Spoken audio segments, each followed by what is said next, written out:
हमारे short hand lab Prayagraj channel पर आप सबका एक बार पुनः बहुत बहुत स्वागत है।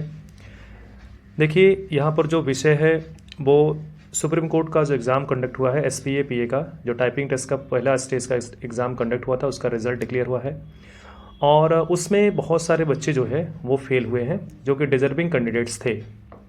मतलब जिन बच्चों की स्पीड 60-70 के आसपास चल रही थी और एक्यूरेसी भी 99% या 100% की भी थी, उन बच्चों को भी इसमें डिस्क्वालीफाई कर दिया गया है। उनको खुद पर यकीन नहीं हो रहा है या रिज़ल्ट पे यकीन नहीं हो रहा, किस पे यकीन करें। उनको ज़रा सा भी भरोसा नहीं हो रहा है, वो फेल हैं, वो भी टाइपिंग टेस्ट में फेल हो रहे हैं। कल इससे संबंधित एक वीडियो हमारी गई थी और आज मैंने आप सबको बताया था कि आज की डेट में हमारी बात हो जाएगी वहाँ पर, और मेरा संपर्क वहाँ सुप्रीम कोर्ट में हुआ। तो इसको लेकर के हालांकि वो स्पष्ट तो अभी भी कुछ नहीं कह रहे हैं। जिनसे हमारी बात हुई एक अथेंटिक व्यक्ति थे वहाँ पर। यह है कि रिक्रूटमेंट सेल के व्यक्ति नहीं थे और रिक्रूटमेंट सेल के व्यक्ति से हमारी बात होना पॉसिबल भी नहीं है। उतना लिंक हमारे पास अभी नहीं है कि वहाँ के रिक्रूटमेंट सेल से हमारी बात हो पाए। लेकिन क्योंकि हमें जानकारी निकालनी थी कि क्या कैसे जो है इसका विकल्प कुछ है कि जो बच्चे फेल हो गए हैं क्या वो पास आउट हो सकते हैं या अपने आप को फेल ही माने, क्योंकि जो रिजल्ट डिक्लेयर हो चुका है उसको मान के बैठे। लेकिन लोगों को यकीन नहीं हो रहा है कि वो सुप्रीम कोर्ट के एग्ज़ाम में इस तरीके से टाइपिंग टेस्ट में फेल हो गए। अब देखो, मैटर भी इतना हार्ड नहीं था, फॉर्मेटिंग वगैरह भी नहीं थी, सीधा जो है मैटर था, टाइप ही करना था और उसमें मैनुअली और ऑटोमेटिक की बात थी। तो ऐसा नहीं है कि जो बच्चे मैनुअली सबमिट किए हैं वही क्वालिफाई किए हैं, जो ऑटोमेटिक जिनका सबमिट हुआ है वो भी क्वालिफाई हैं, जो मैनुअली सबमिट किए थे वो भी क्वालिफाई हैं। तो इसको लेकर के अगर आपके मन में दुविधा हो कि हमारा जो सबमिट हुआ था लास्ट में वो मैनुअली हुआ था या ऑटोमेटिक हुआ था, इसको लेकर के ज़रा सा मन में मत रखिएगा, क्योंकि गलती आपकी तरफ से नहीं हुई है। अच्छा, एक चीज़ उन्होंने ये भी बात बताई, आप नोटिस करेगा कि उन्होंने कहा है कि हो सकता है मतलब जिन बच्चों का डिस्क्वालीफाई हुआ है वो जो वर्ड उन्होंने एक्यूरेट लिखा है, एक्यूरेसी उनका बेहतर तो है 100%, चलो वो मानते हैं कि 100% आपकी एक्यूरेसी है, लेकिन आपने बैक स्पेस का इस्तेमाल बहुत ज़्यादा किया है। अब बैक स्पेस कितना इस्तेमाल करना था ऐसा क्राइटेरिया उन्होंने दिया नहीं था, लेकिन यदि वो सॉफ्टवेयर उनका एक लिमिटेशन उन्होंने रखा होगा, अब उसमें अंडरस्टूड क्या था कैसे था ये तो पता नहीं चला, लेकिन ये बात वो कह रहे थे कि हो सकता है सॉफ्टवेयर में बैक स्पेस का एक लिमिटेशन रखा गया हो कि आप 200 या 100 या 500 जितना भी बैक स्पेस, इससे ज़्यादा बैक स्पेस आप नहीं कर सकते। अगर इससे ज़्यादा बैक स्पेस आप करते हैं तो आप कितना भी अच्छा मैटर करिए 100% एक्यूरेसी के साथ करिए, आपको डिस्क्वालीफाई कर दिया जाएगा। इस बात को लेकर के वो हमसे कह रहे थे कि इस तरीके से चर्चा यहाँ पर भी थी, लेकिन देखो स्पष्ट जब तक चीज़ें बाहर नहीं आती तब तक ये माना ही नहीं जाएगा कि वास्तव में हुआ क्या था। अब देखो, बच्चों को इतना उम्मीद नहीं हो रहा है कि वो शॉर्ट हैंड में फेल हो जाए तो एक बार यकीन किया जा सकता है कि चलो शॉर्ट हैंड वो नहीं सुन पाए, मिसहीयरिंग हुआ या वर्ड जो है हार्ड हो गए या स्पीड ज़्यादा था, तो इनको लेकर के थोड़ा सा मन में रहता है कि चलो इस कारण से मेरा नहीं हुआ। लेकिन टाइपिंग टेस्ट में और वो बच्चे जिनको मैं व्यक्तिगत तरीके से जानता हूँ कि जो 60 और 70 की टाइपिंग करते हैं, 60 वर्ड और 70 वर्ड पर मिनट के हिसाब से, और वो एक्यूरेसी भी उनकी बेहतर रहती है, 90 या 100% की एक्यूरेसी रहती है, लेकिन वो बच्चे डिस्क्वालीफाई हुए हैं। बड़ा उन लोग को मलाल भी है, बहुत दुख भी हो रहा है। देखो, दुखी मत हो, ये सब जो है जीवन के एक पार्ट होता है, फेल पास, लेकिन जब रिजल्ट अपने अनुरूप नहीं होता, जितना आदमी मेहनत किया होता है उसके अनुरूप नहीं होता तो दुख तो होता ही है। तो लेकिन यही बात वो निकाल करके कह रहे हैं कि यही कारण हो सकता है। हाँ, आपके पास एक विकल्प है कि आप RTI करो, मेल तो एक ऑप्शन है ही। उन्होंने इस बात का भी जिक्र किया कि ऐसा करिए, आप RTI करो, RTI के माध्यम से अपनी कॉपी निकलवाओ, एक ये विकल्प हो सकता है।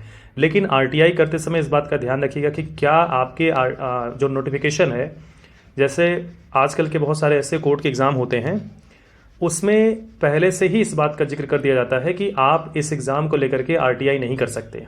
अभी पटना हाई कोर्ट में ऐसा ही हुआ था, उसमें पहले से ही एक डिस्क्रिप्शन फुट नोट के तरीके से लिखा हुआ था कि आप RTI जो है इस एग्ज़ाम को लेकर के कहीं कर ही नहीं सकते। इसका मतलब आप गड़बड़ी करते जाओ, एक स्टूडेंट, एक कॉम्पिटिटर ये पूछ भी नहीं सकता कि वास्तव में हुआ क्या है हमारे साथ। तो इसको थोड़ा सा आप डीपली देख लीजिएगा, कहीं लिखा तो नहीं है, शायद लिखा नहीं है, आप RTI कर सकते हो, क्योंकि कुछ बच्चे RTI कर रहे हैं, वो बता भी रहे हैं कि RTI कर रहे हैं। तो हालांकि टेलीग्राम लिंक पे कुछ बच्चे मैसेज कर भी रहे हैं कि आरटीआई वो किए हुए हैं। आप भी टेलीग्राम लिंक से जुड़िए, short hand lab Prayagraj Telegram link से अगर नहीं जुड़े हैं तो जुड़ जाइए, और इस चैनल से भी जुड़ जाइए। जो पहली बार आ रहे हैं इस चैनल पर, इस चैनल से ज़रूर जुड़िएगा। ये शॉर्ट हैंड का स्पेशल चैनल है, विशेष यहाँ पे क्लासेस चलती हैं। तो यहाँ पे एडवर्टीजमेंट वगैरह फिलहाल भी नहीं कर रहे हैं हम, लेकिन इससे संबंधित जानकारी मैं आपको ज़रूर बताऊँगा कि क्लासेज यहाँ स्पेशल चलती हैं। विशेष supreme court, high court, civil court, SSC सबकी क्लास, पेड क्लास चलती है। नंबर देखो लिखा गया है। और पहली बार आए हैं तो चैनल को सब्सक्राइब जरूर कर लीजिएगा, और Telegram link short hand lab Prayagraj से ज़रूर जुड़ जाइएगा। तो अब हम बात आते हैं इसी आपके मेन टॉपिक पर। तो देखो, विषय जो उन्होंने कहा है कि यही बात कहा है कि स्पेस का ही मेन रीज़न होगा। अगर आपने स्पेस बहुत ज़्यादा प्रेस किया होगा, लेकिन अभी भी बहुत सारे बच्चे जो इस वीडियो को देख रहे होंगे उनके मन में होगा कि मैंने स्पेस तो इतना प्रेस ही नहीं किया था। और मैं जानता हूँ कि बहुत सारे बच्चे ऐसे हैं, क्लास के भी बहुत सारे बच्चे ऐसे हैं कि इतना स्पेस लेते नहीं हैं, क्योंकि जिस समय के साथ मैं टाइपिंग टेस्ट लेता हूँ, रोज़ रेगुलर में लेता हूँ, शॉर्ट हैंड में टाइपिंग टेस्ट जो लेता हूँ वो एक लिमिटेशन के हिसाब से लेता हूँ। इतने ही मिनट में आपको इतना मैटर टाइप करना है। अगर आप नहीं टाइप कर पाए तो उसी मैटर को उसी जगह आप पॉज कर दीजिए, उसी पे आप मैटर को मिलाना होता है। तो क्योंकि मुझे पता है कि उनकी स्पीड बेहतर है तो वो ज़्यादा बैक स्पेस लेते भी नहीं। और वैसे भी स्टेनोग्राफर का लड़का जो स्टेनो की तैयारी करता है, शॉर्ट हैंड की तैयारी करता है, वो बैक स्पेस का इस्तेमाल बहुत ही कम करता है। रीज़न क्या कि वो स्पेलिंग बना के लिखता है, किसी भी वर्ड की स्पेलिंग बना के टाइप करता है। अब जब शॉर्ट हैंड में शॉर्ट हैंड देख करके स्पेलिंग बना के टाइप करना, ये तो अलग प्रक्रिया हो गई। लेकिन जैसे ही उसे लॉन्ग हैंड वाला पैसेज मिलता है जिसमें बनी बनाई स्पेलिंग होती है, तो उसके लिए एक फ्री ऑप्शन मिल जाता है। मतलब एक उछाल जो स्पीड की होती है, स्पीड भी बढ़ जाती है आपकी, और बनी बनाई स्पेलिंग होती है। फिर वैसे भी बच्चा जो है बैक स्पेस नहीं करता। लेकिन हाँ, इस बात से भी नकारा नहीं जा सकता कि एग्ज़ाम का एटमॉस्फेयर दूसरा होता है। घर पे टाइप करना, क्लास में टाइप करना, ये अलग प्रक्रिया होती है।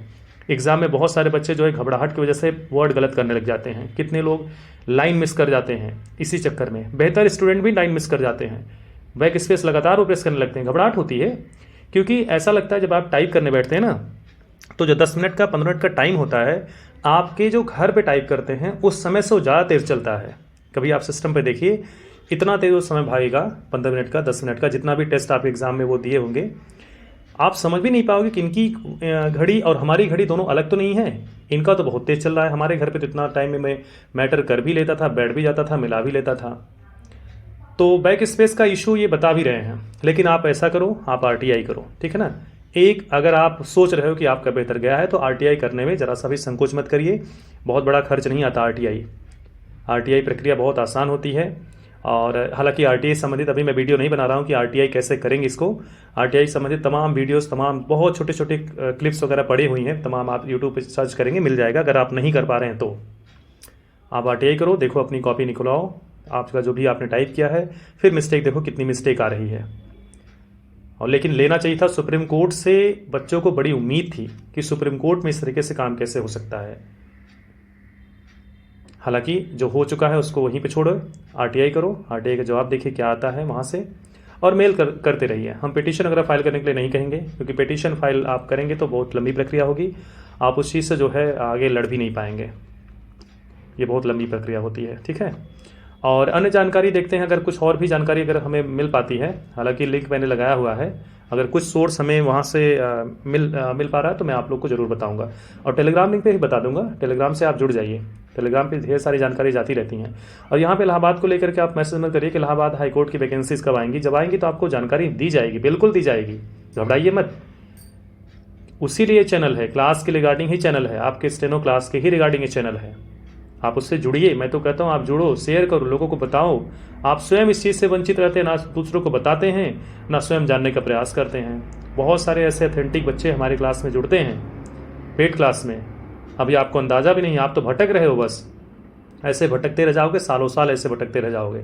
यहाँ बहुत स्ट्रेटेजिक तैयारी कराई जाती है, बिल्कुल एग्जाम ओरिएंटेड क्लास चलती है।